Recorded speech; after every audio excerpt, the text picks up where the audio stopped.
Welcome, everybody, to Act 2 of the Institute of International Economic Policy's China Conference.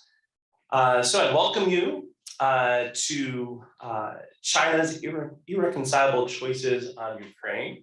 We'll be featuring Evan Feigenbaum, who you'll see navigates such difficult issues as Ukraine quite well, bringing economic perspectives, political perspectives, as well as you'll see from his bio in just a minute, a wealth of experience cutting across government and private sector and cutting across the globe from India to China.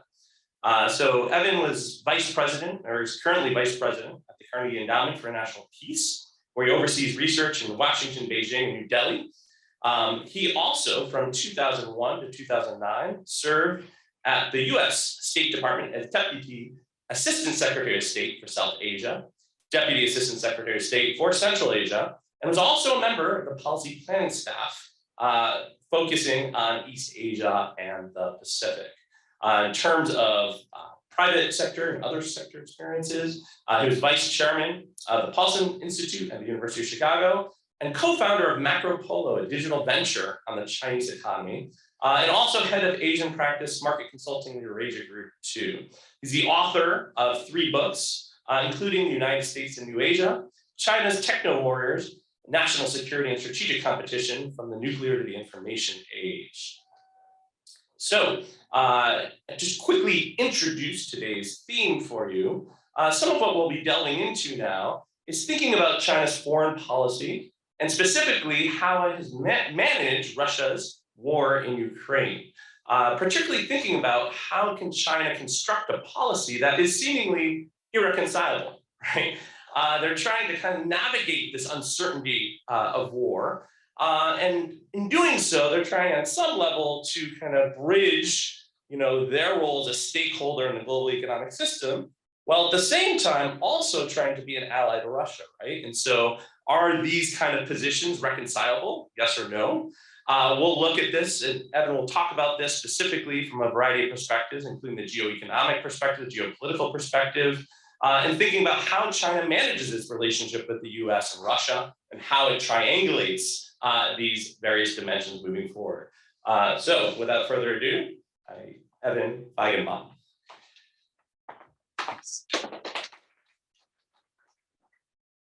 Okay.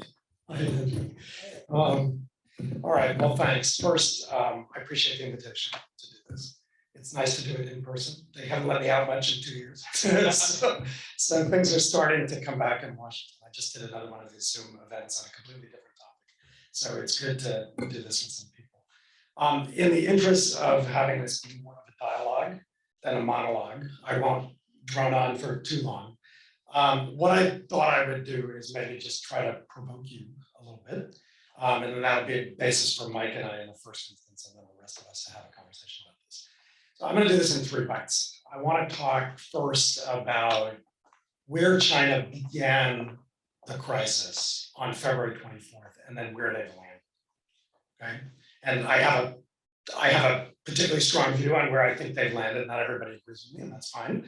But I'll give you a sense of where I think they've landed. Second, let me talk a little bit about why I think they've landed, because there's an interest-based piece of why they landed there, but a principle-based piece too that says something interesting about, I think, how China is positioning itself in the international environment. And then last, I'll just talk about some of the knock-on effects that I think will be interesting to keep an eye on, including for you in your current job. Some affect markets, some affect geopolitics. All right, so first on where they started. So China obviously is not a one-dimensional power. It's a multi-dimensional power with multifaceted interests. It has strategic interests, it has commercial interests, it has financial interests. And because it's a multi-dimensional power, not surprisingly, it began the crisis on February 24th, trying to reconcile a number of different things. And the problem is, from my vantage point, that fundamentally the things that China needed to reconcile are fundamentally irreconcilable. Okay, so the first interest China had is its strategic partnership with Russia.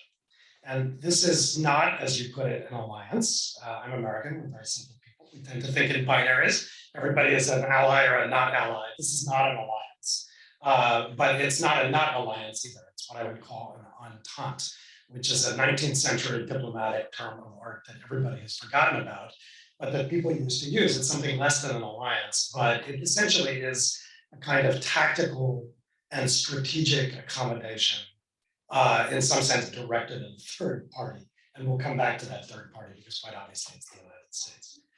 There's no love in it. It's not a particularly sentimental partnership from either the Chinese side or the Russian side. But having said that, both sides, including the Chinese side, have invested quite a lot in it over the years. And it's evolved a lot over a decade to a decade and a half, and in some ways in ways that were unthinkable even a decade ago. So China had this strategic partnership with Russia that obviously it wanted to try to maintain. Second, if you study Chinese foreign policy, you know that at the core of it, China has these long-standing principles of respect for sovereignty and territorial integrity and non-interference in the internal affairs of other countries. It's obviously self-interested, but nonetheless, these principles are not just rhetorical, they're the bedrock of Chinese foreign policy for many decades. And then third, China, as I said, is a global commercial power, it's a global financial player. And so it obviously has had a very strong interest in not being roadkill on the pathway of American and European sanctions directly with Russia. Okay, so strategic partnership with Russia, a set of foreign policy principles, and then the desire not to do collateral damage in the face of these sanctions. Now, unfortunately for China, these three things simply cannot be reconciled. The more China leans toward Russia, the more, frankly, it paints a target on its back for regulators and policymakers in the United States and in European capitals that are thinking about who to sanction and why. And obviously, facts on the ground in Ukraine make it somewhat empty and, frankly, a little bit ridiculous China's principles about sovereignty and non-interference in internal affairs. It's quite clear that Russian actions have no respect for Ukrainian sovereignty, that they're interfering in the internal affairs of that country, and that Ukraine's territorial integrity, which was already under threat, is even more under threat from Russian action. So that being the case, the Chinese have found themselves in the position from February 24th on of having to balance a set of interests that really can't be balanced, and to appear in rhetoric and in practice to reconcile things that are not reconcilable. It's a tough spot to be in. I don't envy them. But that being the case, my expectation on February 24th, which I think has largely been borne out by events, was that they would either have to tack uncomfortably back and forth among these on a daily, weekly, monthly basis, kind of like alternate side of the street parking in New York City, where you can park on the left side on Monday, Wednesday, Friday, and on the right side on Tuesday, Thursday, Saturday, and holidays. Or they would have to pick and choose and prioritize among these, but always under the rather uncomfortable glare of a lot of international scrutiny. All right. So now we're a few weeks into this thing, 5 or 6 weeks into this thing since February 24th. So where have they landed? They've landed about where I thought they would land. And if you've read anything I've written since February 24th, including because I wrote on February 24th, or things I've said since then, where I think they've landed essentially is with a pretty strong strategic and diplomatic lean toward their Russian partnership. They've jumped the principles, which is to say they put them in a closet and pretended they're not there. And they've banked on broad-based compliance with European and American sanctions to keep American and European foreign policy and national security related pressure off their back. Okay, lean toward Russia, sanctions compliance, jump the principles. Now, let's be candid, not everybody sees it that way. And a lot of people will push back at me, they point to votes in the United Nations. Oh, they abstained on this resolution, they abstained on that resolution. They're not all in for Russia. But the fact is they're carrying a lot of freight for Moscow diplomatically, even to the point of using Russian formulations and Russian language. And if you want to see how far in the tank they are, from my standpoint for Russia, I think you need to look at this not as a snapshot in time at this moment, but as a course of evolution over a decade.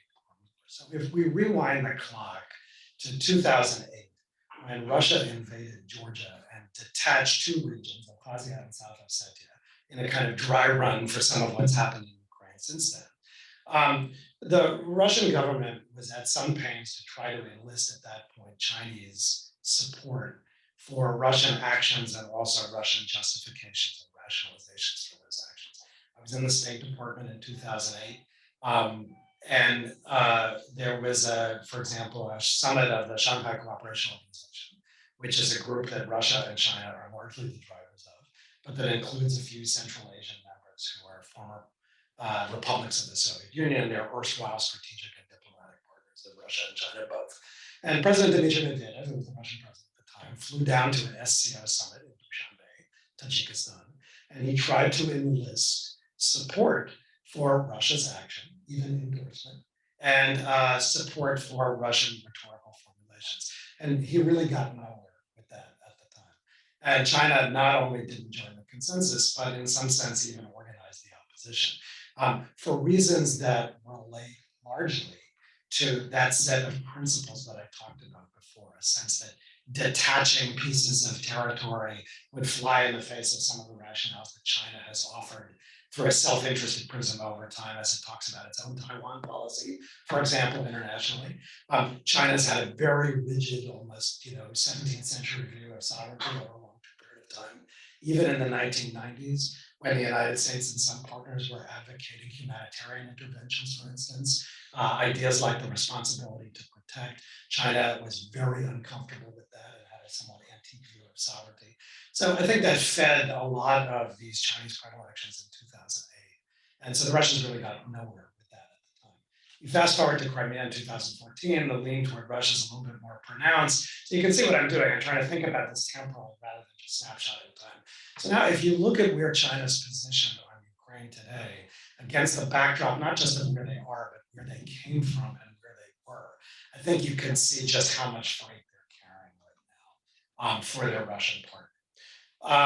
The second thing to say is it's not just a temporal issue. You can also look at it as a rhetorical issue and a substantive issue. Officially, Chinese policy toward Ukraine was articulated by Foreign Minister Wang Yi back in, I think, late February, early March, in a 5-point policy statement that he issued.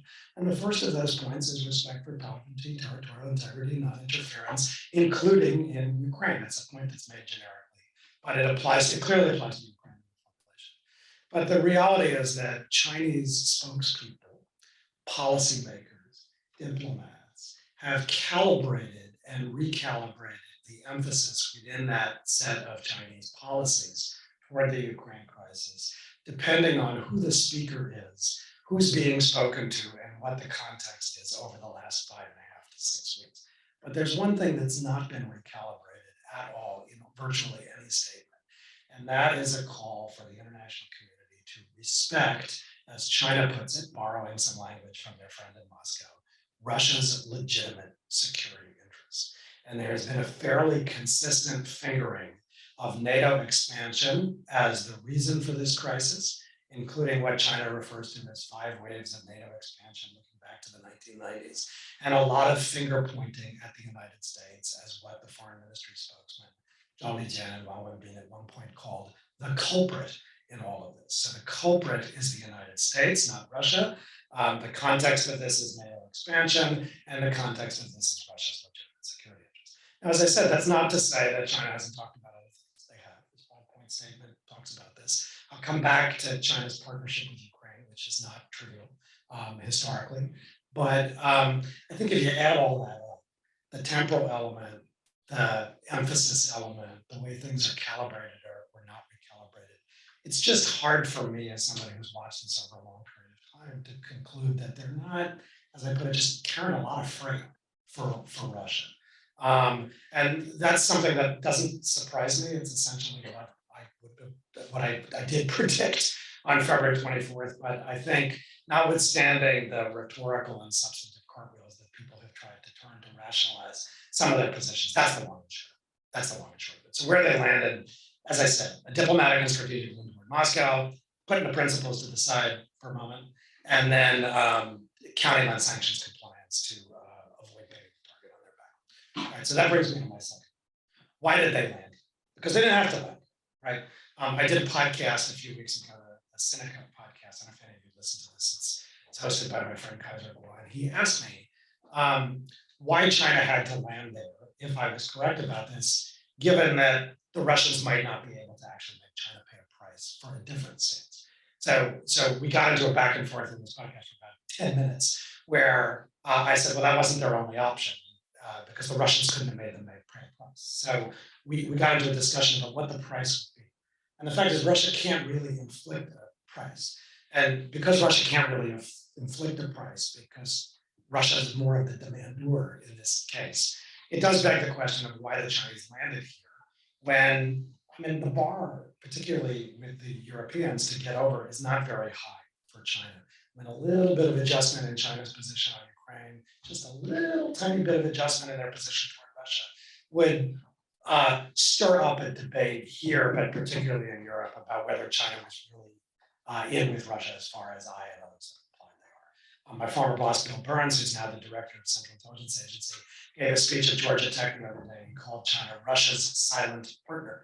And if you know Bill Burns, he's somebody who's very measured, very judicious. He doesn't say things like that unless he believes them. So that says something about where the state of the center of gravity is on the debate.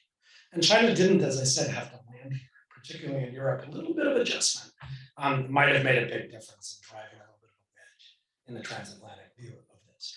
So why is China landing here?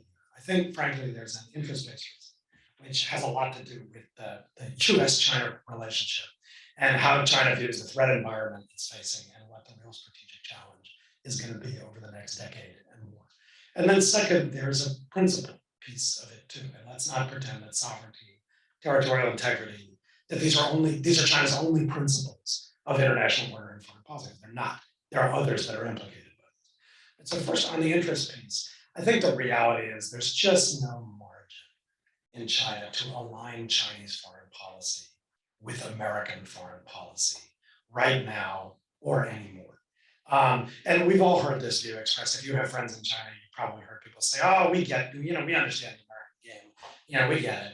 You want us to help you deal with this Ukraine thing so that you can make this go away. And then you come back and focus on, what you think the real challenge is. And we know that that's us. So this Ukraine thing is a temporary distraction from the real challenge. And we're not inattentive to what's been happening in this town in Washington the last 5 to 7 years, where China has become the organizing principle of American foreign policy, American national security policy, American industrial policy, American innovation policy, American science and technology policy, and pretty much every other American policy you can think of. So we understand what the shift is, we understand the game, and that being the case, not much margin to aligning ourselves with American foreign policy. If that's indeed the conclusion, and I think there are a lot of reasons for thinking that is the conclusion, then maintaining strategic links with Russia obviously is in China's interest, because it says something about how China is trying to hedge partnerships against the likely long-term evolution of the threat environment, but also how not just Americans, but Chinese think about what the strategic setup is likely to be in the Indo-Pacific in the first instance, but globally over the next decade or more.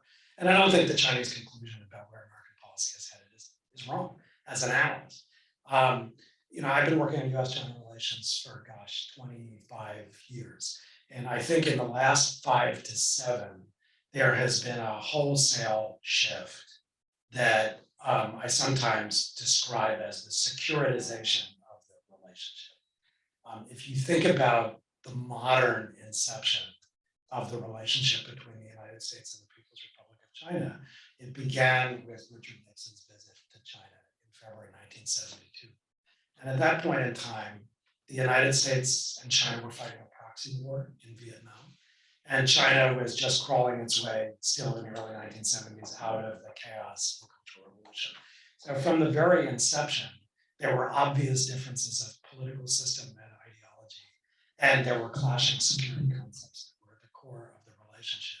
So to anybody who thinks that strategic competition is somehow a recent invention, or that this is all a recent vintage security competition, I call nonsense on that. And I will tell you that that stuff has been a feature, not a bug of the US-China relationship for the entirety of the period from the 1970s to today.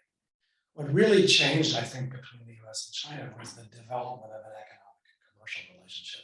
And particularly after China came in the World Trade Organization in 2001, flows of goods, of capital, of people, of technology, of data, created a parallel track of economic integration that really proceeded, notwithstanding the fact that those political and ideological differences and security competition were always in the background. So essentially, these things proceeded on two separate and somewhat disconnected tracks. And that's not to say the security stuff wasn't always there. If you talk to people in corporate boardrooms, they knew about Taiwan and the South China Sea. People in the markets would hire high-priced consultants to talk to them about the chances of political risk that could derail markets or derail the flows of capital or technology. But the reality is, even though those things were there, they never impinged on business models in most corporate boardrooms. And if you were a market participant, they didn't really, if you were trading stuff, whatever that stuff was, security, trading equities or trading fixed income, never really impinged on the trade. Never really impinged on the trade. But what's happened in the last 5 to 7 years, to me, is that there's been a wholesale change between the US and China because economics and security basically collapse together. And what's more, now the commercial stuff is being refracted through the prism of national security. So both on the American side and in a mirror image on the Chinese side, security provides a prism for thinking about a lot of the commercial interchange that we used to think of as commercial goods or as public goods. Why is technology flow so sensitive in the United States, and why does China feel such a strong impulse to digitalization now in every sector, even things like biotech and pharma? It's because, frankly, if you follow technology debates here in the United States, there's very much a security prism on a lot of the technology-related thinking, and it follows, I think, a change in the flow of innovation. I've said this in other contexts. From the 1940s and 1960s, a lot of weapons innovation drove commercial innovation, and so out of the war babies from the Second World War, British radar or American computing or German rocketry, or American nuclear science came a lot of commercial innovation. After the 1960s, that just completely fell. And the semiconductor revolution, commercial microelectronics, commercial innovation was driving weapons innovation. If you project out over the next 10, 15, 20 years, almost all of the new and emerging and foundational technologies, artificial intelligence enabled applications, new synthetic and composite materials, nanotechnology, these are things are multiple use. They're dual use, but they're also multiple use. And since security uses and commercial uses are so intertwined, it has lent itself to a lot of security thinking about the flows of technology, the flows of data, and even the flows of capital. So a few years ago, Chinese growth capital investments in Silicon Valley startups they were below the threshold of control that CFIUS requires, right? That stuff, not so welcome. And it's because of this fundamental securitization. So if that's the context of the US-China relationship, and now you ratchet back to the way China's thinking about the global order it's going to face, to what end a breakup with Russia? To what end an alignment of Chinese foreign policy with American foreign policy, given that that's the likely setup that China's likely to face in its strategic environment, its technology environment, its commercial environment, and in the regulatory environment. And then there's a mirror image. As Yendra knows, Chinese regulators, Chinese policymakers, they're driving toward, I think, a much more security focused, indigenized view of how China's economy has to evolve in this threat environment. So that being the case, I think for purely national interest-based reasons, the chances of China aligning its foreign policy with the United States and the European Union around this were basically zero. Now that also comes on top of a principle view. And I talked to you earlier when I said China was trying to reconcile things that were irreconcilable. The second of my buckets was principle. And the principles I focus on were sovereignty, non-interference, territorial integrity. Well, there's another set of principles that China has in thinking about world order. It revolves around things like multipolarity.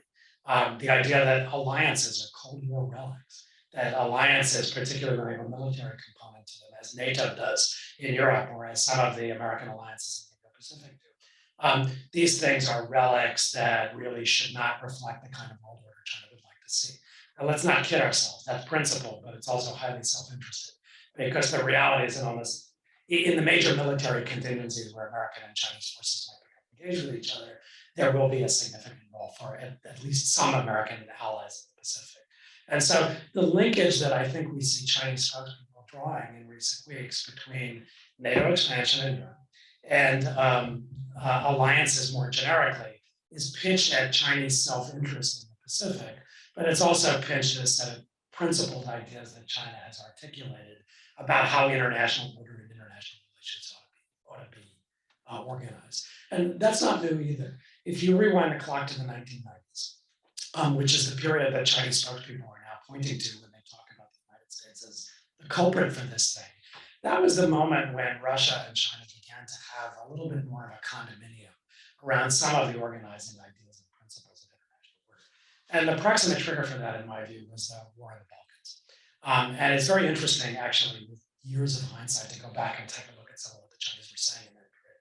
You will recall that the United States and its European partners took an end run around the United Nations Security Council, where China and Russia, could wield the veto as permanent 5 members of the UN Security Council, and leaned on what organization? NATO, to conduct military operations in the Balkans that then forced a particular outcome.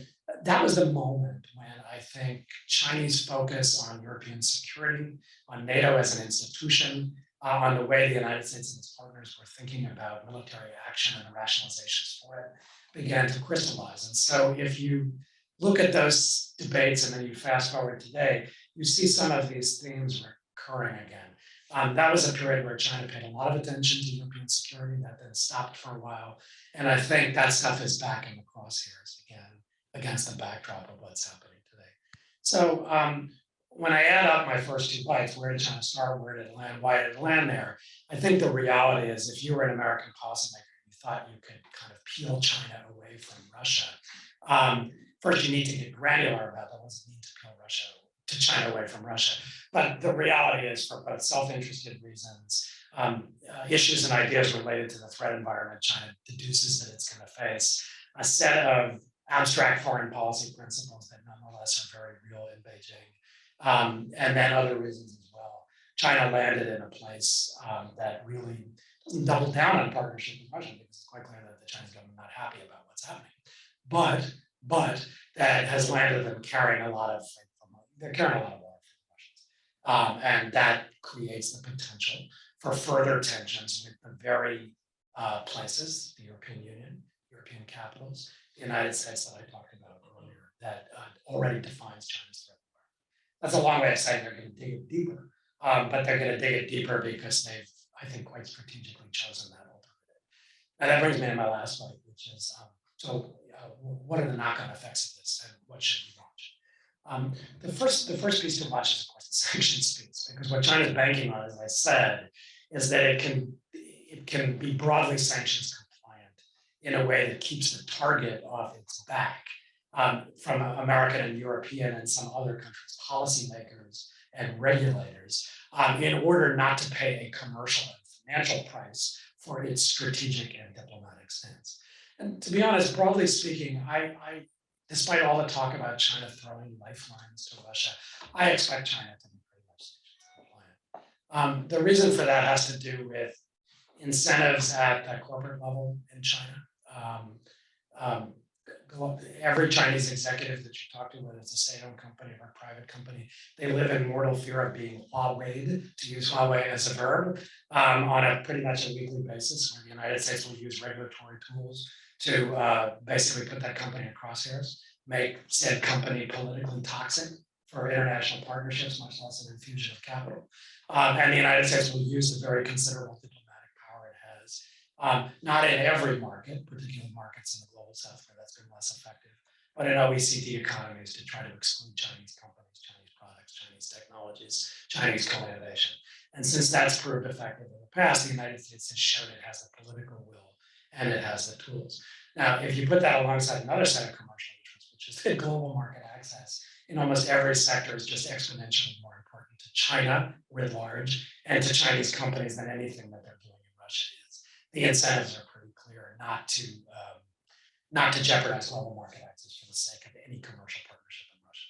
And the good news for the Chinese, I think, is that most of the sanctions to date have focused on the financial area. Interbank lending between, big 4 Chinese financial institutions, the ICBCs, the Bank of China's of the world, and the Russian banks that are in the crosshairs like Sberbank or Alpha Bank or VTB. I mean, it's very small. It's not a huge part of the commercial and financial picture between China and Russia. Especially since 2014, the bigger part of the picture has been lending by Chinese policy banks, not commercial banks. So this is the China Development Bank, the China Export-Import Bank, largely for project finance to big capital infrastructure projects, things like liquefied natural gas investments in Siberia. And the good news is, number one, embargoes on Russian energy are not yet in the crosshairs. They get there, but they're not there yet. And I mean, I think even Chinese firms are largely over-complying by continuing to make hydrocarbon purchases from Russian suppliers, but not making big new capital investments. I think they'll probably sit on those for a while. And that may be enough for now to essentially keep Washington and Brussels and some of the other key European capitals happy. Not happy, but at least contented. And I think what you've seen from the United States government directed to the Chinese government has been the drawing of a set of red lines to essentially say, we get what you're doing, we understand your game, and here are the kinds of things that really would, as I put it before, paint the target on your back. These things are out of bounds. These other things we would be willing to consider more in the course of a normal commercial relationship. So one thing we need to watch is sanctions compliance. Another thing we need to watch is whether the Chinese government decides to lean on some of those Chinese firms, especially the state-owned ones, notwithstanding this set of commercial countervailing pressures, because of the strategic rationale that I laid out earlier, to throw Russia a kind of lifeline. And as I said, we need to get a little bit granular about that. A third thing to watch is trade settlement in renminbi. I hope the government and people of Russia like the renminbi. They're about to have a lot of it. Things that are denominated in dollars can't be paid for in dollars anymore. So you may have noticed a story a few weeks ago that China had curtailed purchases of Russian coal. I don't think China's going to curtail purchases of Russian commodities. I think even non-oil commodities. I think a lot of that is just going to be redenominated in renminbi at a trade settlement. So I hope Russian entities like being paid in renminbi because they're going to end up stuck with quite a bit of it. Last, there's a technology piece, so we have to watch that. This is not just commercial goods like Huawei handsets. It's things like large nanometer chip supply, things that Russian industry needs basically as inputs. And I think Chinese enterprises and the Chinese government have been put on notice that that stuff is very much going to be scrutinized here in the United States in the first place, but in other capitals as well. And that being the case, I mean, you can just look at any metric you want: sales volume, profitability, revenue, customer base. Russia's just insignificant when set up against global market demand and global market access. So the commercial incentives are pretty clear, but I think we need to keep an eye on it. And the second thing we need to keep an eye on is how China's going to swap in for the disruption that's being caused by this. So take something like agribusiness. President Xi Jinping has been out and about lately talking a lot about food security. And there's been a big push in China over the last several years about reforms to the agricultural sector. Premier Li Keqiang's made this big. His big issues include removing red tape. Another one is mechanization of agriculture. Talks about it a lot, right? And President Xi gave a speech on food security about a month ago. Ukraine, interestingly enough, had become a pretty big supplier of agribusiness commodities to China. Corn in the first instance, barley in the second, and last summer they signed a big memorandum of understanding that also included projected new supplies of wheat. Now, why did China have to lean on Ukrainian supply, for example, of barley? Some of that is self-inflicted, and it goes back to my point about politics always being in command. Who else used to be a big barley supplier to China? It was Australia.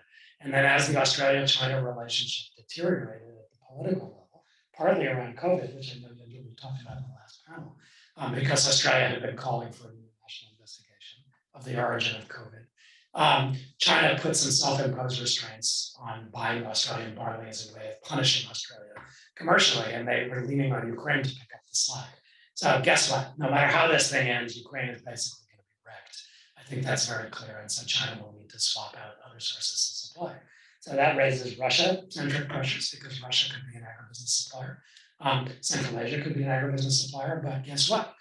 There's going to be an opportunity, for example, to improve the China-Australia relationship because Australia is headed for a general election in the next few weeks, and if there's a change of government, there's kind of a hawkish consensus these days in Australia for different reasons, I think, between the coalition and the Labour Party. But nonetheless, there's no magic bullet to improving the China-Australia relationship, but if you wanted to do that and you were sitting in Beijing, you'd probably put commodity purchases right front and center as an instrument for doing that. So against the backdrop of the war, there's an opportunity to do that. The last thing I'll say, and then I'll shut up, is that we really do need to watch the geopolitical effects of this.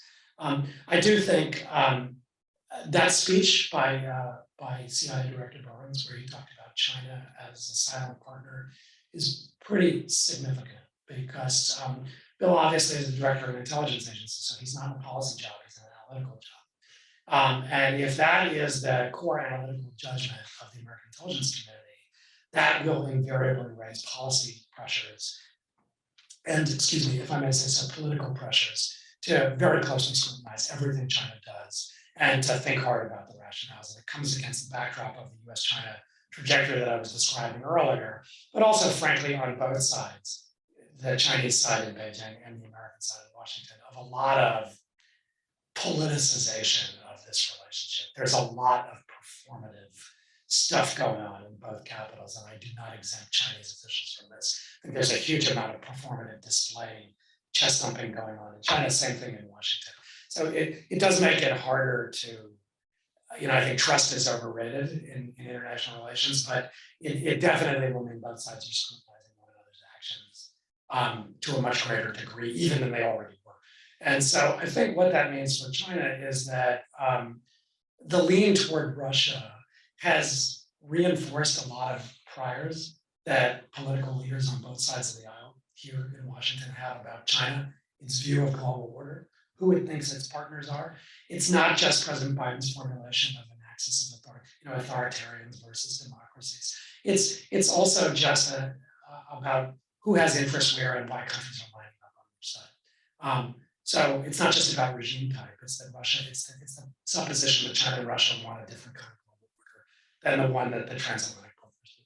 And that being the case, I think even if you want to try to rationalize or explain away, or try to analyze, as I did earlier, some of where China's positioned itself, it will add fuel to a lot of the priors that people have, most of which I think here are pretty well-grounded. I tend to have a very skeptical and cynical and pessimistic view of where China's headed. On the Chinese side, I think the fingering of the United States as the culprit is very telling. The culprit, that language comes from China. It was Hua Chunying, the MFA, another of the MFA spokespeople, who she was the one that first used that phrase, I think. So that says a lot about, at least rhetorically, how China wants to present itself, who it's catering to. I think you can probably presume it's catering domestically, but also to the global south.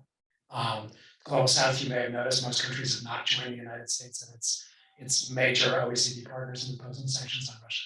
And even countries like India, and Mike, we can talk about this if you'd like, have taken positions in this crisis that they don't spring from the same place as China's positioning, but nonetheless, on the surface, they look similar to some people here in the United States to China's positioning.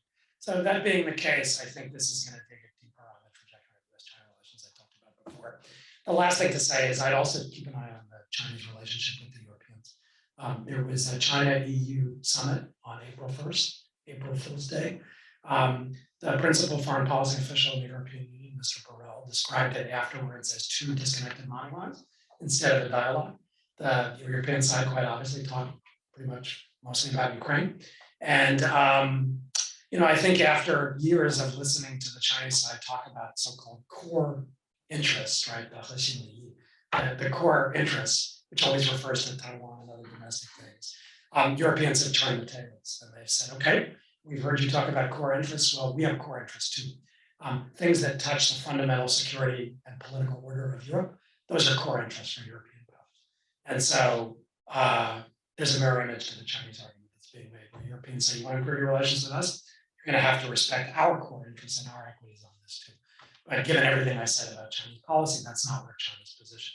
And as I said earlier, it wouldn't take much. It wouldn't take much, I think, for China to reposition ever so slightly, even rhetorically, in ways that wouldn't drive a wedge in the transatlantic partnership, but would create a little bit of cognitive dissonance between Washington and Europe, some of which already exists, for instance, between Washington and Berlin, and between some of the Central European countries and Berlin. But that's not where China is. And so, as I said, I go back to what I started with. That says a lot about the Chinese view of global order, the threat environment, the landscape that Chinese foreign and national security and commercial policy is likely to confront over the next decade. And I say more in sorrow than in anger that I wish China would position a little bit differently. But here's where they are, and so it's not an alliance, but I think this Russia-China partnership is going to be with us pretty much as far as my eyes can see. So why don't I stop there, and Michael, I'll listen to you, and then we'll have a chat. Hope that was useful. Thanks.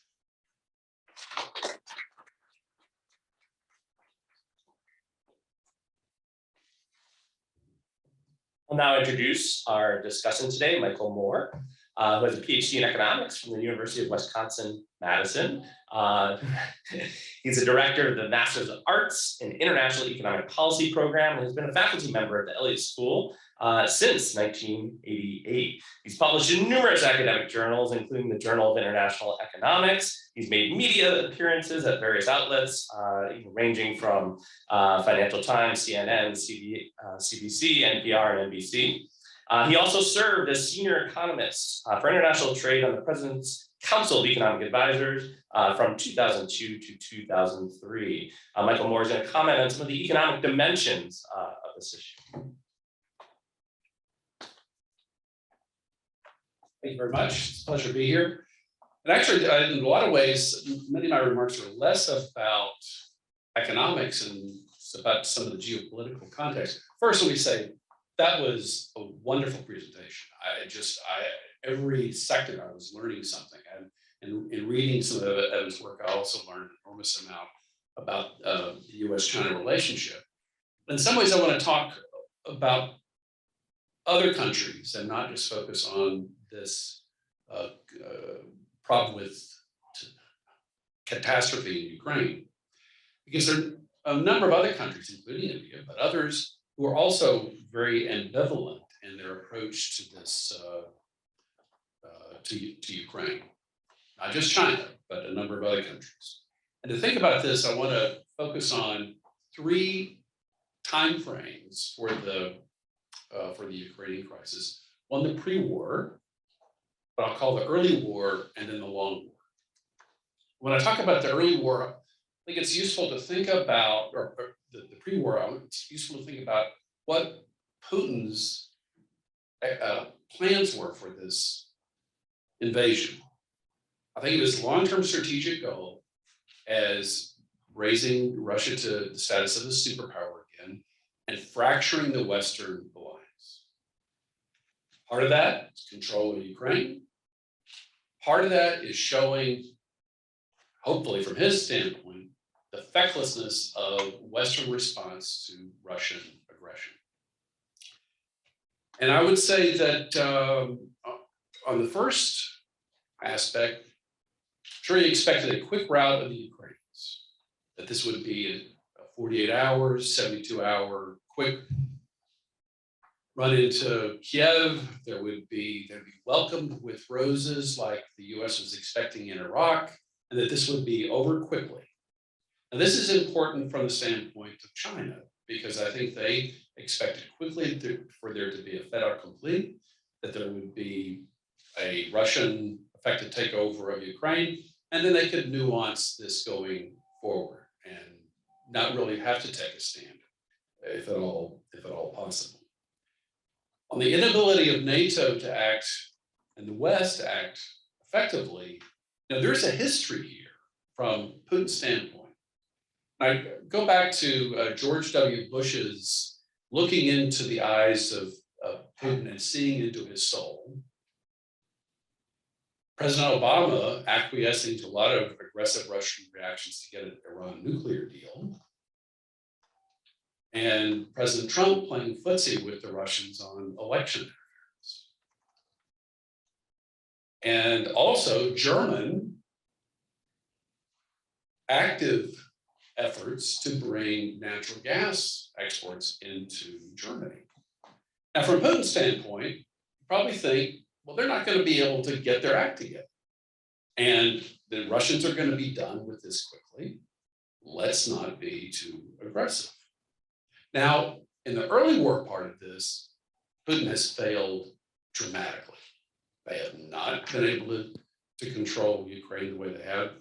The bravery of the Ukrainians have shown.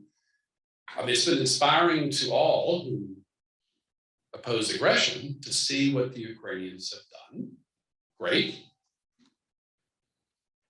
The Biden administration has been, I think, done extraordinary jobs in organizing Western sanctions against Russia.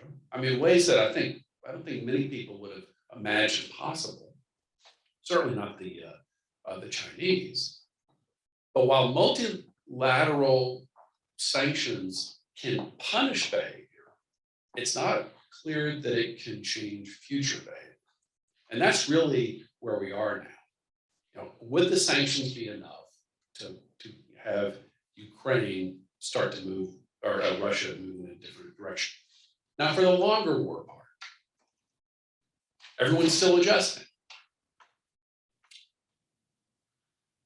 Russia may soon move towards a better organized, more limited approach to control eastern Ukraine and southern Ukraine, to essentially have a stranglehold over the Ukrainian economy and political system.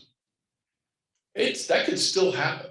You know, we tend to look at this as being, you know, admiring the Ukrainian resistance. But this is early on. This starts February 24th. We are not done. This is a huge interest to Russia. This is probably existential to the Putin regime. Russian supply lines are shorter. Ukrainians will have to rely on Western Europe or European, NATO, and US supplies. I wouldn't necessarily expect for Ukraine to be able to pull this off. And I believe the Chinese might likely see it that same way. The sheer mass of Russian forces may be, in the end, decisive.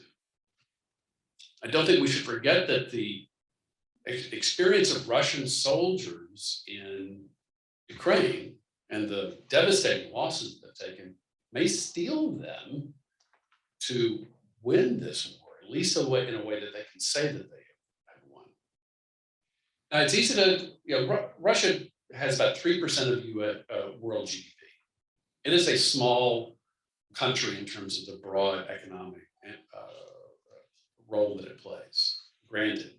But this is playing an oversized role in terms of potential sanctions going forward. So this is where things get more complicated in the long run for China and for other countries. And this brings us really to a set of ambivalent countries. Much of the Western press has talked about how effective the multilateral sanctions have been, and they really have been, at least in the West. And there's been deserved focus on whether or not China would provide a lifeline to the Russian economy. And China's economic weight clearly would mean that that's an important part of what happens next. But there's really a lot less focus on what other countries are doing. You know, we used to talk about the BRICS: Brazil, Russia, India, China, and South Africa. So 2 of those we've talked about already, but India, Brazil, and South Africa have not been really fully on board on the sanctions and may not be in the future. I would add some other countries. Saudi Arabia has not been particularly cooperative in expanding oil production. Israel has been ambivalent. Even Mexico has been ambivalent. So over the long haul, China may not be alone in having these difficult decisions to make about sanctions. And they all have a multiplicity of interest. You just think about Israel. Israel's not threatened by Russian invasion. Israel is threatened by Syria and Iranian activities in Syria. They would like Russian help in, or at least standing back while Israel attacks Hezbollah and Iranian targets in Syria. Saudi Arabia has concerns about Iran. And oil prices. India's probably more worried about a war with Pakistan than it is from a Russian invasion. All of these provide ambivalence in a way that potentially could give them hesitation in cooperating. And these aren't big players. These are important regional players in various parts of the world. So the long-term responses to Russian aggressions don't fit into this neat bipolar world. As I was saying earlier, China's interest in a multi-polar world is probably not too far from what India might want, what Brazil might want. US domination and the Western domination of geopolitical considerations is always a controversial issue in many countries. And you think about, if I hate to draw the comparison between the US invasion of Iraq and the Chinese invasion of Ukraine. I think it's fundamentally different in terms of the justification for it. But in many countries around the world, it's probably easy to look at this and say, well, who are you to complain about invading a sovereign nation? You've done it. And that just undercuts some of the US long-term efforts. Potential long-term stress as this goes on. I mean, if we imagine a situation where Russia stops from a full-blown control of Ukraine, but southern Ukraine, eastern Ukraine, and stops there. And there's a stalemate, which is entirely possible. We could really easily imagine that. And you're going to be looking at what happens over not just a couple of weeks, not a few months, but a few years. And so then the sanctions, the ability of having multilateral sanctions go on for years is much more problematic. I mean, it's been amazing so far. And one of the things that we would really be looking for is the possibility of secondary sanctions, not just involving Russian entities, but secondary sanctions, which could involve a whole host of other countries. And these wars tend to have unexpected outcomes. And that is something that I think China would like to avoid, certainly get that target off their back. But in the frustration over Russia remaining in Ukraine, and let's be very clear about this. The chances of Ukraine pushing Russia out of Ukraine, out of Crimea, out of the eastern Ukraine, I can't imagine. Probably the best we could hope for is some sort of stalemate. Then how do these countries deal with this? I think, unfortunately, I think that there will be a lot of fellow travelers with China in leaning towards Russia for a multitude of reasons. If that's true, it would be an incredibly sad time. It would be a rewarding of aggression. But for many countries around the world, this is about European security. It's not about Indian security or Saudi security. It's about Europe. And they have a multitude of interests, just like China does. So I know I've veered a little bit away from the US-China relationship, but I think it's important to keep in mind that there are a number of other countries in the world that are also facing difficult choices because of the Ukraine aggression. So thank you.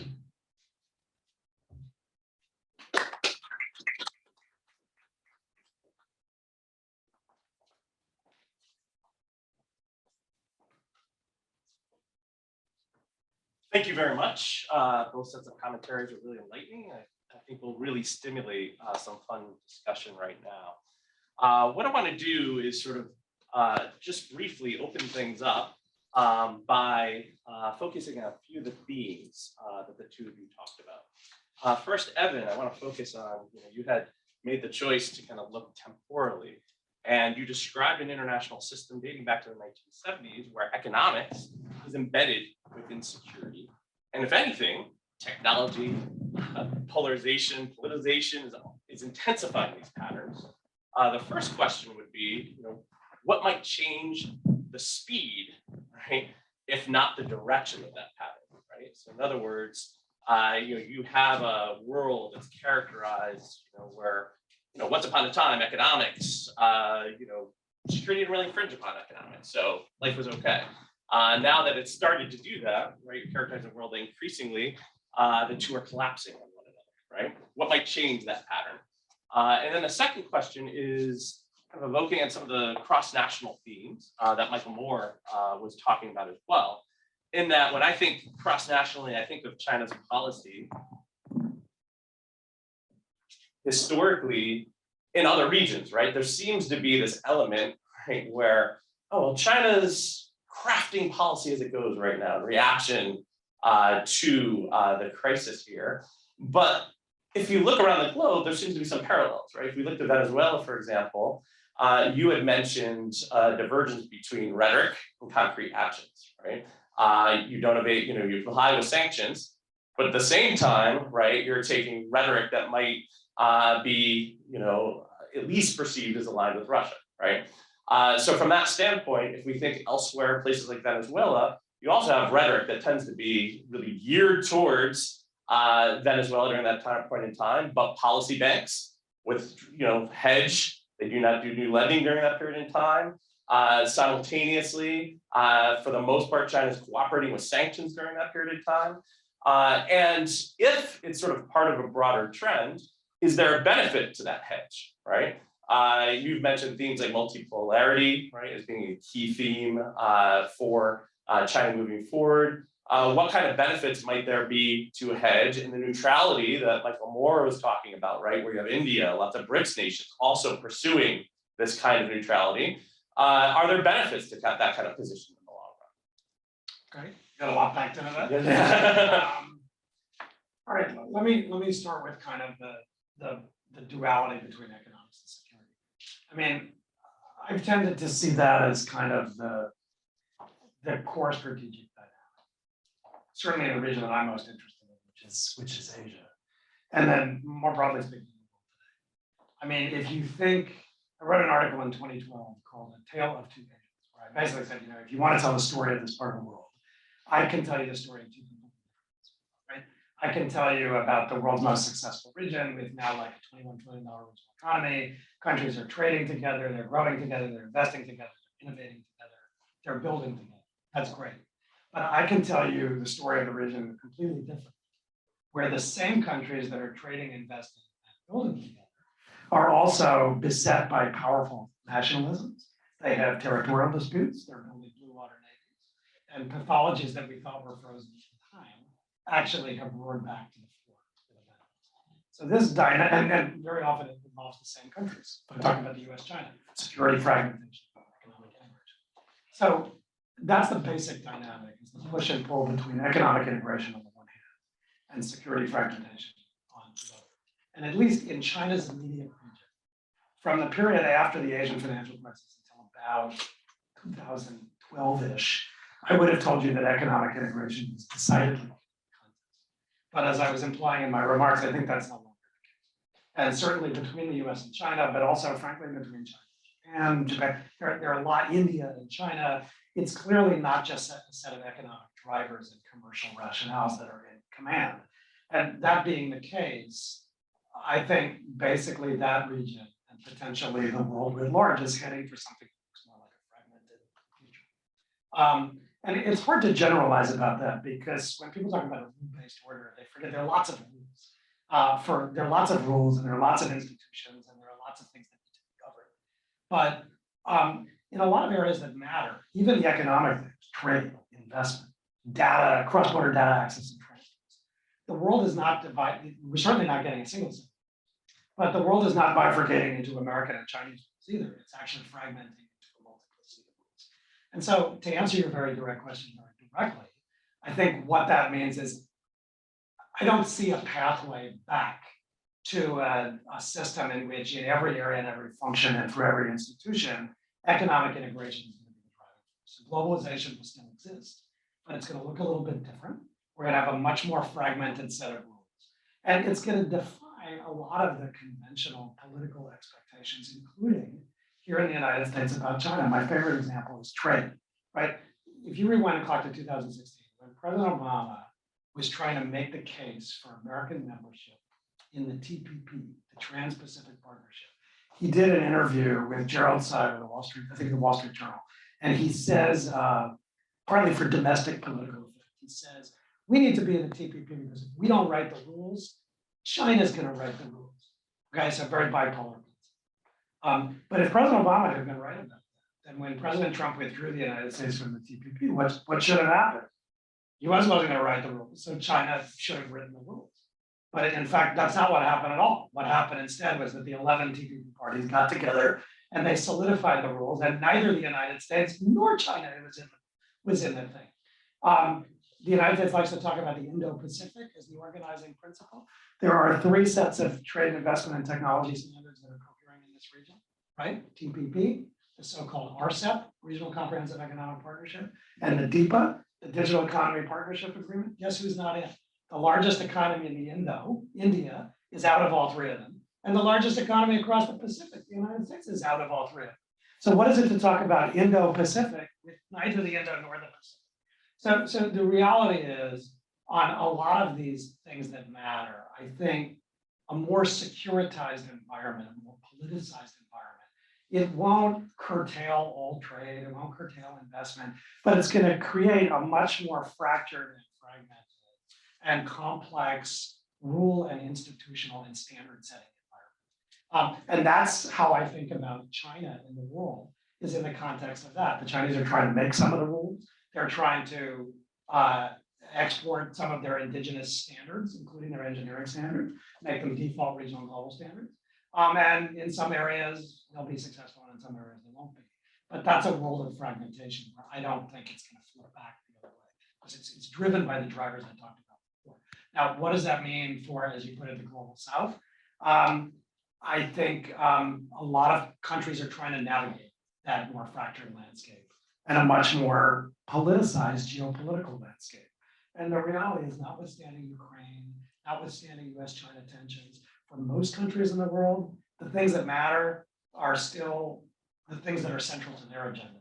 So what is that? It's growth, it's employment, it's innovation, it's sustainability, it's investment. That hasn't changed. And since the name of the game for them is not subtraction and division, the operations that matter are addition and multiplication. This division is going to give them both opportunities to straddle by essentially trying to play outside players off against each other, but also create a much more complex rule-based environment. And so that's where China, I think China's foreign commercial policy, but also Chinese foreign policy increasingly are directed. And they're directed at creating options and opportunities for China, Chinese players, Chinese standards. If the United States wants to compete with that, it's going to have to recognize that it can't rewind the clock back to the world of 1992 and treat most of the world as not objects of competition with someone else, but as subjects of their own stories. And with that, there's an opportunity to revive some better aspects of investment and economic integration that characterize the world that I think is disciplined. Does that answer your question? Yes, yeah, definitely. Thank you very much. And we can pivot also to Michael Moore. Well, I actually want to follow up on this idea of fragmentation, because it really is striking. So I've been around long enough to remember a period where the expectation for the WTO was that this was going to be really not only a rules basis, but a common set of rules across the world. And I don't think anybody could have imagined the world we're in right now, where we're in a time where firms would like to have their supply chains, sources from all over the world. Everything is working against them. We talked earlier today about COVID. Quite apart from rules, I mean the grinding of the gears in COVID and the aftermath of that, plus the war in Ukraine, with disruptions of agricultural supplies, not yet so much in energy markets, although it's a potential, but all of those means it's so much more difficult to plan, especially if you're investing abroad. This is one of the most uncertain times, in the last 30 years. A firm is trying to think where things might be in 10 years so that they can plan effectively. I mean, there's just a lot more risk out there than there used to be. And, you know, when we think about, you know, China possibly taking advantage of some of the opportunities in, say Africa. And again, this is in part why I was really concerned about the attitudes of the BRICS nations and others. There's just I think, an openness to Chinese involvement if the Chinese were not so heavy-handed in some of their financial dealings. The nice thing about dealing with China is they don't have any conditions. You know, we come to an economic and political relationship with a bunch of moral strictures. We'll say, you've got to do this and you've got to do that in terms of your politics. China's really not that way. To the extent that they are seen as self-interested, that might provide some hesitation. But I think there are many opportunities for China going forward to take advantage of this fragmentation in a way that we might not. I mean, again, thinking about the reaction to Ukraine, we may think that we're pressuring countries to do what we want.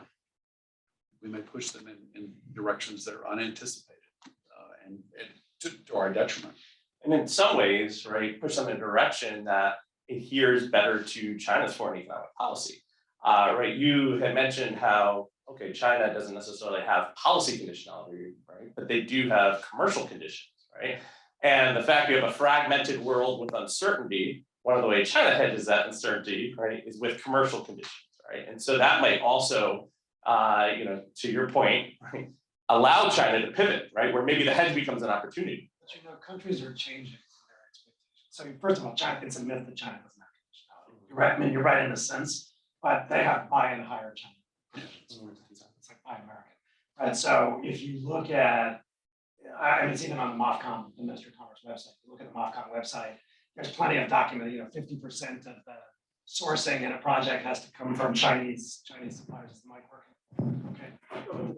Okay, we're giving me a dirty look, right? I don't have a tie, so I'll try this.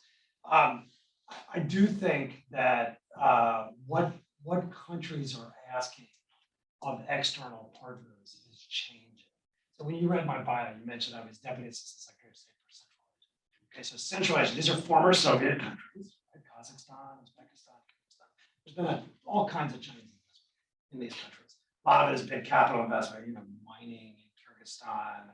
It's oil and gas pipe, gas. Even China has an onshore PSA in Turkmenistan, production sharing agreement.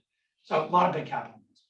But and now with the Belt and Road, there's increasing talk of using that geography as a point of transit, right? So essentially, trains from Asia to Europe will provide a transcontinental means of moving goods. But the problem is that if you're sitting in these countries, if you're not Chinese, or you're European, you're Kazakh, there's not much margin in just collecting transit fees where Kazakhs stand by the train tracks and wave while the trains go by. So what countries want is more of the value added in their countries and in their economies themselves. So, when they're transit countries, I don't want to just be transit countries. They want value added investment that ties them to global markets, even if it means to Chinese demand. And then on the capital infrastructure side, they don't want just big infrastructure. They want upskilling. They want training. They want the things that build capacity to make their economies more sustainable. So in Central Asia, for example, I just published a paper on this from some really interesting authors at the Carnegie Endowment, a project I have in China around the world. The nature of Chinese commercial deals in Central Asia has changed a lot over the last 7-8 years or so. Why? Because the countries and the stakeholders locally are exercising agency to make demands. So China has opportunities. It has opportunities because it actually turns out Chinese firms do train, and Chinese firms are increasingly building capacity. They're not just building big stuff. But countries have to take that in their hands. So the way to navigate a fragmented world, I think, starts with the external players, including but not limited to China, treating the markets in which they want to operate as I said, not just objects, but subjects. But for those countries on the receiving end, it means finding ways to exercise a little more agency and raise their bargaining power with all of the outside players. And China's been subjected to that. There are a lot of countries around where China had a lock on a particular contract. And they've been subjected to a commercial tender or to a competitive bid process, or the local government has set the standards. That's the kind of thing that I think will produce a better set of outcomes than some of what we're seeing. Excellent, thank you. I think we have about 15 minutes remaining. This is a good opportunity to open it up to questions from our audience, either digitally or three-dimensionally. In the back. I think that the 800-pound gorilla in the room is almost certainly the renminbi as a reserve currency and union pay as an alternative to SWIFT. I'm fairly certain that the Chinese and Russian diplomats have gone to every country in the Middle East, Pakistan, India, you name it, to remind them that, first of all, the renminbi is now the 5th ranked reserve currency, and moving up, just not far behind the sterling or the yen. But secondly, the strength of the dollar has always been that we're a rule of law country, and your reserves can't be just confiscated. We have courts. We're a rule of law country. Dictatorships just sort of take your rights away. And of course, their initiative is to remind everybody that in one fell swoop, the United States said, we don't like what you Russians did. You're out of SWIFT, all of your banks. We don't like what you Russians did. Your reserve currencies are now confiscated. And the British did that to Venezuela a few years ago. So if you were India or Pakistan or any number of countries looking at this, wondering what you should do, the answer might be hedge your bets and you start relying more on the renminbi. How much do you see this as part of the Chinese strategy? What do you predict? Where do you predict will happen? And what impact will it have on the larger topic of economic relations you're talking about? Thank you. No, please. You want me to start? Okay. Well, you're We're economy, we're the council of economic advisors.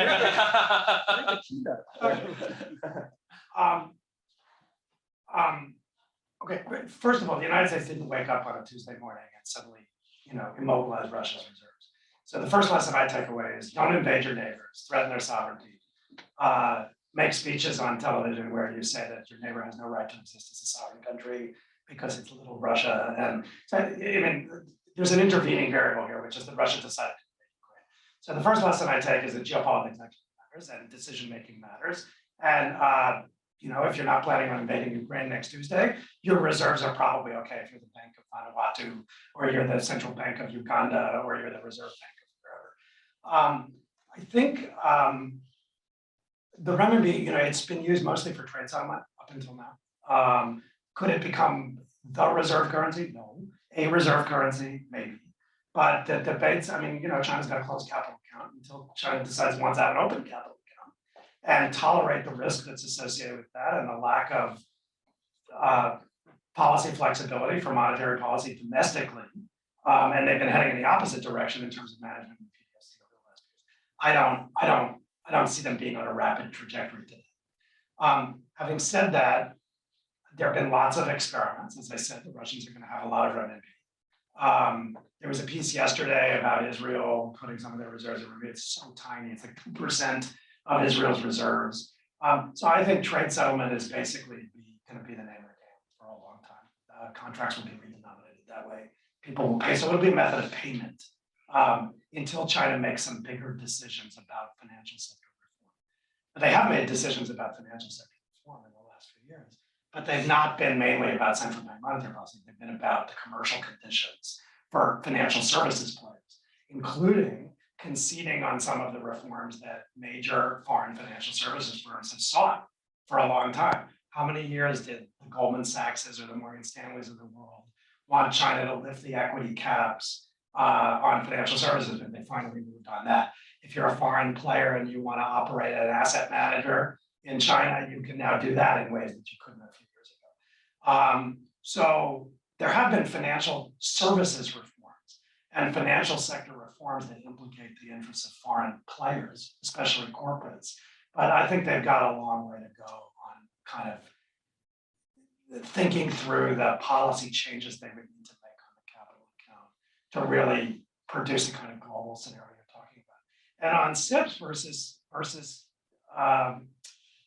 Swift, you tell me if I'm wrong, but Swift handles what, like 40 million messages. And I think for SIPs it's something like 10,000 with last year is what I saw some data there. So they got a long way to go on that too. So I think the answer is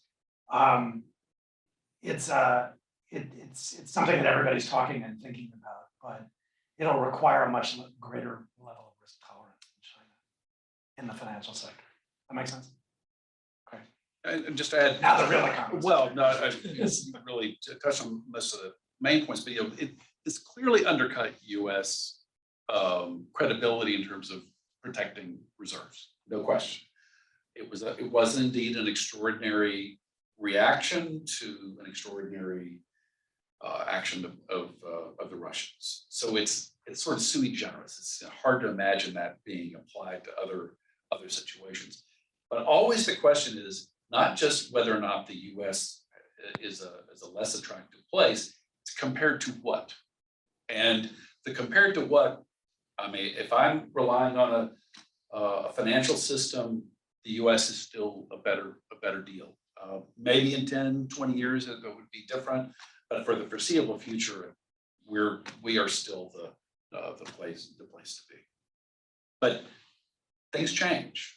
But you know what?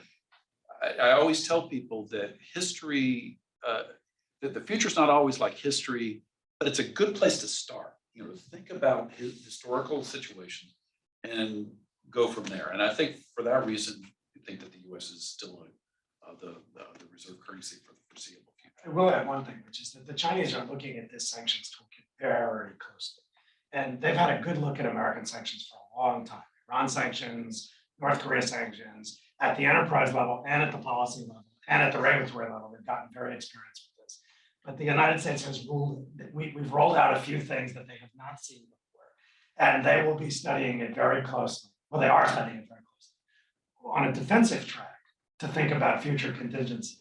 But I actually think they may assimilate and they may think about how to assimilate some of those tools into their own arsenal for future scenarios where they want to be the coercive. So that bears watching. Some time for another question. Barbara?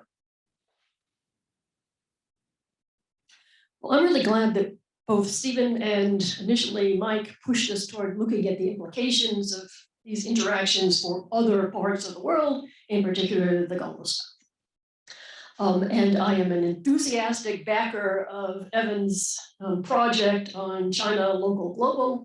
I was, well, you're the one who's running it. And I've been recently involved in a project in Latin America advocating active non-alignment on the part of Latin America and other countries. And this is a very promising way to look at the whole idea of agency. But there seem to be several trends going on the Chinese side. It's looking in a different direction. And I'm not sure if it's just a temporary pause or if there's something else going on. Let me give you 3 examples. China's announced it's pulling back in its investment in Africa. Yang Zhang told us that vaccines given out by China, no more. Latin America, there's not been a single policy bank loan since 2019. Is this just a pandemic temporary situation, or is China sort of rethinking the way it looks at its relationships with, let's call it the global south? Well, I think the first thing.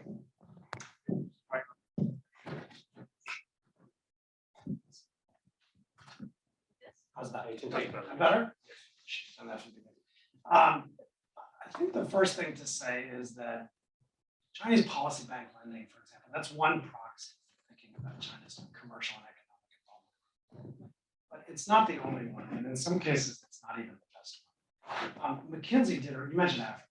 So McKinsey did a fantastic survey of Chinese commercial engagement in Africa in 2017. Okay, and it was at that time, it was the largest survey that had been done.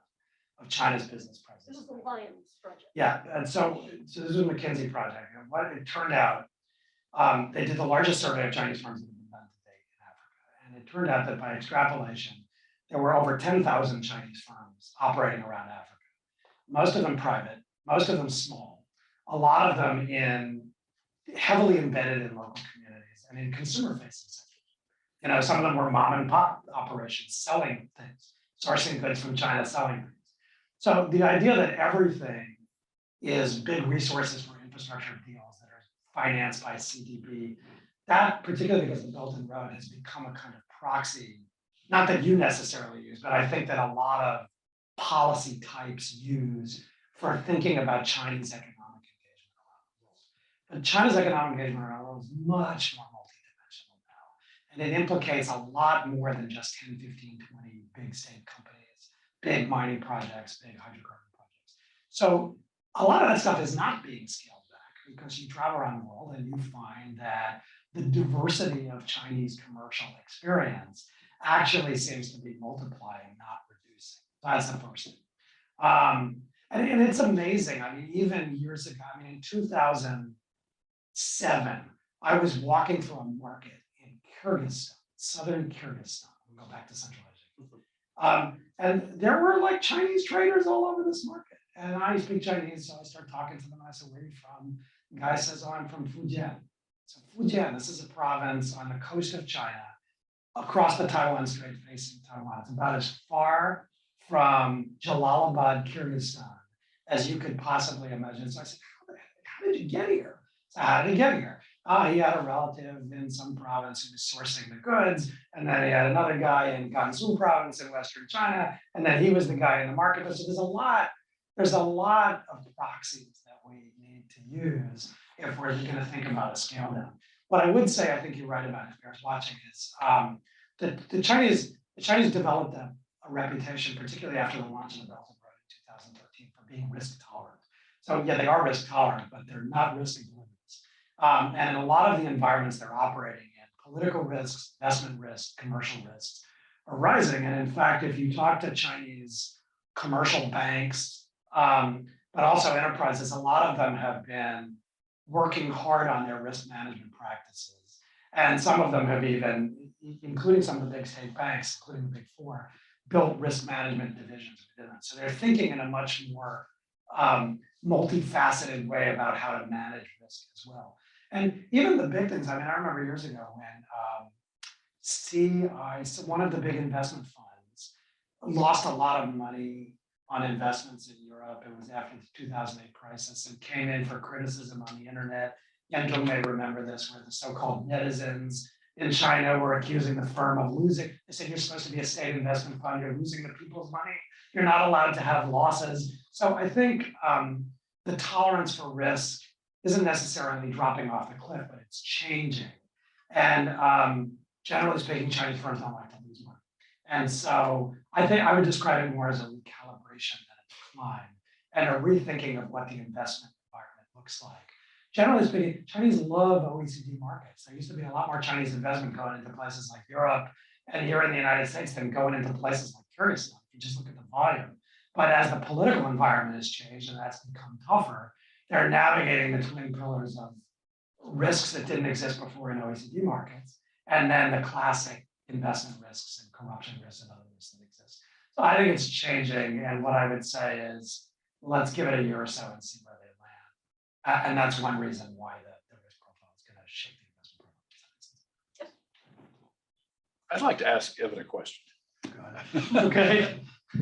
Well, watching trade tensions between the U.S. and China, which is extraordinary, is there anything that China could do short of just fully embracing the U.S. approach, just adopting the U.S. approach towards Russia, that would protect them from what I think is very likely sanctions, no matter what? So just Sanctions on China. not sanctions, but continuing to restrict Chinese access to U.S. markets for FDI, and just generally trying to reduce the relationship with China. It just seems like the U.S. is is just looking, both sides of the aisle, looking for an excuse to hammer China. Well, I mean, the twin pillars now in China are indigenization and diversifications, right? So you look at a lot of technology sectors, they're trying to indigenize as rapidly as possible. And then they're trying to diversify sales, service, market, and investment options. So I think if you take that as the watchword, they've kind of read the writing on the wall in some markets. But I mean, let's not pretend there's nothing happening between the US and China. I mean, there's all kinds of US capital flowing into China. I mean, talk to people in asset management funds, there's a lot of US money going in. And even in tech sectors, there's still a lot of US money going in. So there's a lot happening. But I think, as I said in my setup, the landscape has changed a lot. Where you think that's going to go depends a lot on how you read the priorities on both sides. And I mean, to be really candid with you, I don't really know what the Biden administration's priorities are in the commercial relationship with China. I don't really know. I mean, if we rewind to the last administration, I knew what the priorities were, but there were too many, right? They had like 10 different priorities in no particular order of hierarchy. So the President Trump, his main preoccupation was the bilateral trade deficit in goods and nothing else mattered. To other people in the administration, they, on Monday they would talk about currency, on Wednesday they would talk about technology, and then another day they would talk about crossing behind the border structural barriers to American investment. For the former Treasury Secretary, Mr. Mnuchin, it seemed to be structural impediments to American investment. For Mr. Lighthizer, it seemed to be something else. And that administration's problem wasn't that they didn't have priorities, it's just that they never really had them cohere into a hierarchy of priorities, and I think into a negotiating strategy that was designed to work within the constraints of the Chinese system. And maybe that was by design, maybe not. But in any case, that's where we are. With this group, we hear a lot about worker-centric trade policy. We hear a lot about an Indo-Pacific economic framework that apparently will not include any market access and is not a trade, so no market access, and it's not a trade deal, no trade deals. We're not going back to TPP. So if you take out the market access, you take out the trade dealing, what you're left with is kind of a grab bag of stuff that seems to reflect a grab bag of priorities. And so then if I take that picture writ large and zero onto China, I'm not exactly, there's no real negotiating agenda. So I'm not exactly sure what it is that China would need to, I know what China would need to do based on the last 10, 15, 20 years. I mean, the US and China were negotiating a bilateral investment treaty when Mike Froman was at USTR that was designed to remove some of these impediments. They didn't get there because of constraints in China and more. But I mean, I think, Froman made pretty clear to the Chinese what he was expecting them to do. And on something like the equity caps in financial services, it had been made clear over many years the kinds of gestures that China would need to make on the reform landscape. But it's not so clear to me that the US is interested in getting into that kind of negotiation with China, or that the Chinese are interested in getting into that kind of negotiation with the United States. So I think the private sector is kind of on its own. And what's challenging is that in the sectors where the US is most competitive, financial services, tech, healthcare, those are the things that we seem least interested in negotiating with China around, right? We've heard people say we don't want to make the world safe for Goldman Sachs, we're not here for big tech. So those are the things we're most competitive in. Those are also the things like tech where China would be most resistant. So I don't expect a lot these days. And that's why, as I said, I have a pretty negative view of the trajectory between the US and China. I don't think there's a lot to knock off that course. If you wanted to reboot US-China relations, it's not really an intellectual problem, it's a political problem, right? It's not that hard. What's the agenda? Stop the pandemic, reboot growth, avert environmental catastrophe, right? There's three. And then you can fill in a lot of stuff in those three areas. Stop the pandemic, reboot environmental growth, reboot growth, avert environmental catastrophe. But the reality is on all three of those, we're not in the same place. There's a lot of backbiting about how the pandemic started. In my view, kind of as well there should be, because we need to know.